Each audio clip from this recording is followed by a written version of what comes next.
U ovom videu ćemo vam pokazati na koji način možete da utvrdite kakva postignuća su ostvarili vaši učenici u datom testu. Prvo je potrebno da otvorite odgovarajući test. U okviru ove stranice možete vidjeti ukupan broj pokušaja rešavanja testa. Ovaj izveštaj uzima u obzir samo pokušaje koje su učenici napravili, ne uračunava pokušaje nastavnika.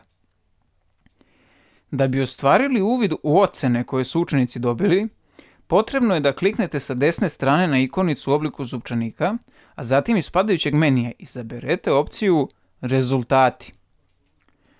U novootvorenoj stranici možemo ostvariti uvid u postignuća naših učenika na ovom testu.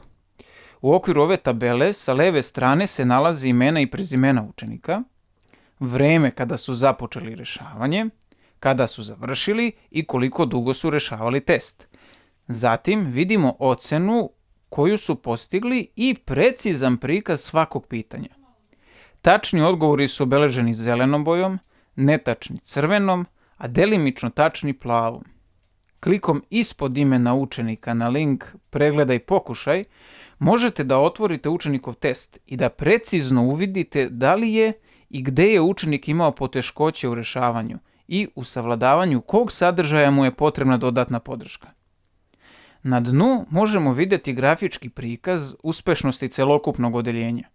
Kako je trenutno u testu podešen metod ocenjivanja najviša ocena, grafikon u skladu sa tim iscrtava prikaz.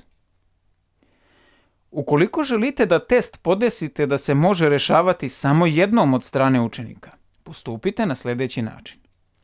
Izaberite opciju Uredi podešavanja, zatim u okviru opcije Ocena izaberite da je dozvoljen samo jedan pokušaj.